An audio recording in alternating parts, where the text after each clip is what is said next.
My name is Kiara, and for a long time, the only thing people in our neighborhood saw me as was the little girl on the corner.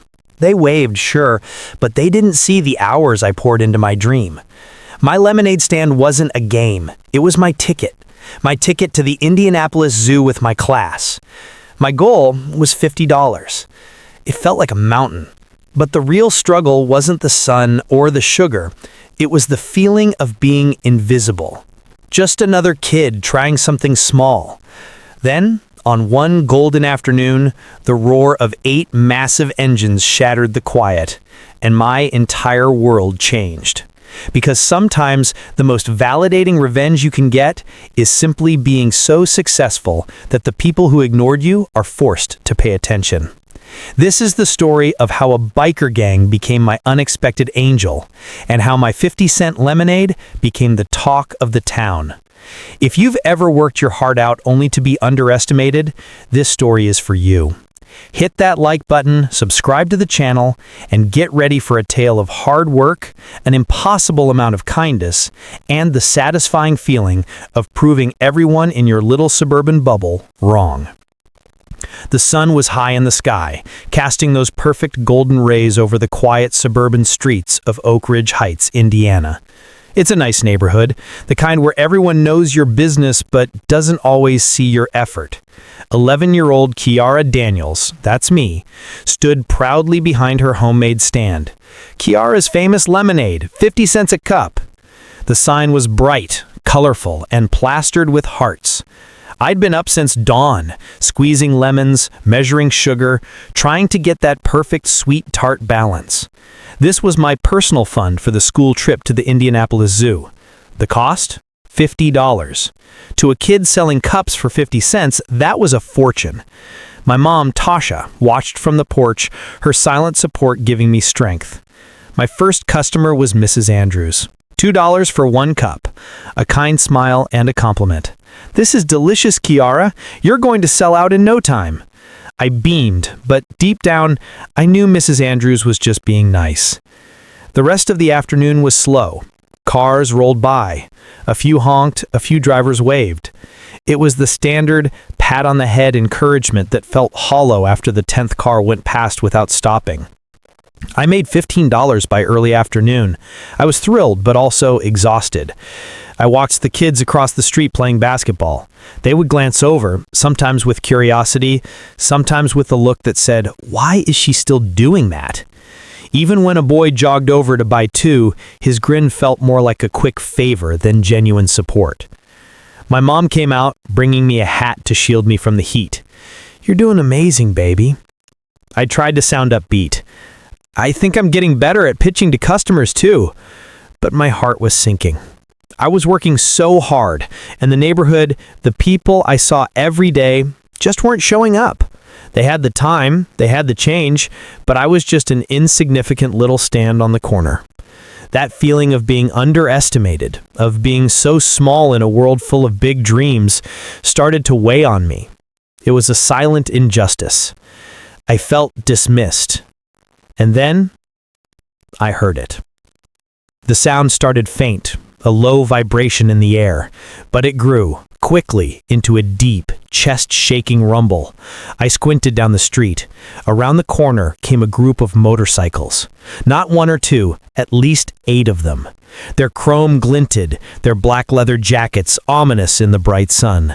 One by one, they rolled to a stop, right in front of my stand. The entire neighborhood went silent. The basketball game stopped. Even Mrs. Andrews peeked out her curtain. My heart went from tired to pounding, fear mixed with confusion. I gripped the edge of my stand, my eyes wide. The largest biker swung his leg off his massive machine. Thick beard, weathered face, and a jacket with patches I couldn't read. He lifted his helmet. His expression was completely unreadable. I was waiting for a joke, a prank, a dismissal. "Is this where I can get the best lemonade in town?" he asked, his deep voice rumbling like the engine he had just cut. I swallowed hard, forcing a small, nervous smile. "Yes, sir. 50 cents a cup." He pulled out a crumpled dollar. "Make it 2." As I poured the cups, my hands were trembling. I was an 11-year-old girl face to face with what the world tells you is trouble. But I kept pouring. I kept smiling. I was not going to let this moment break me. The leader took a sip. Time stood still. He let the cool drink linger on his tongue. He finally nodded. "Not bad, kid," and he left out a small triumphant breath. "What's your name?" "Kiara," I managed. "Well, Kiara, I think you've got yourself a new customer base." He grinned and held up his cup for the others. "Best lemonade I've had in years." That was the turning point. The initial fear melted into a surreal excitement. A tall woman with braided hair, Sherry, dropped a $5 bill on the counter. "I'll take 10 cups for the crew," she commanded. 10 cups? I stammered, grabbing my extras and pouring as fast as my little hands could go. They started joking, complimenting the stand, and then came the moment of ultimate validation. "What's the lemonade fund for, anyway?" a younger biker asked. "I'm saving up for a school trip to the zoo," I answered honestly. Sherry laughed, shaking her head. "Well, we can't just leave you hanging, can we?" Before I could process it, the helmet was being passed around. $5 bills, 10s, 20s, the clink of coins and the crinkle of bills filled the air. It was a collection plate for me, for my small, invisible dream. Sherry handed the helmet back. "Here, sweetheart, that should cover more than just a zoo trip." I gasped. There had to be over $200 in there, far more than I could ever have earned. Then one of them, a burly man named Doug with an eagle tattoo, grew quiet. He told my mom and me the story of his own daughter, Mia, who had passed away, a girl my age who had a stand just like mine. "Helping her out today feels like honoring her memory," Doug said. This wasn't just money. This was connection. This was a group of strangers who looked like they'd seen it all, seeing me when my own neighborhood hadn't. They didn't have to do it, but they wanted to. The bikers left with a roar, but their noise was replaced by a new sound: chatter. My mother broke the spell. "I think you just made more in one day than most lemonade stands do in a month, baby." As if on cue, a group of neighbors gathered, curious about the commotion. Mr. Harris, the local grocer, and the kids from the basketball court. "Hey, Kiara, what's all this about bikers at your stand?" one of them called out. I smiled, not nervously this time, but with a quiet, confident certainty. "They came by for lemonade, and kind of bought a lot." My mom gestured to the helmet of cash. Word traveled fast. Within an hour, more neighbors arrived, not out of support for me, but out of curiosity about the bikers. They were lining up. They were finally paying attention. My stand turned into a community center, and my lemonade was now biker-approved lemonade. I served cup after cup. I noticed a shift. The strangers who ignored me were now mingling, laughing, and paying.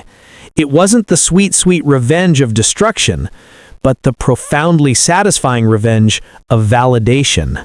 The bikers' kindness forced the community to see the worth in what I was doing. My effort had become a spectacle, a thing to support. My little dream was finally too big to ignore.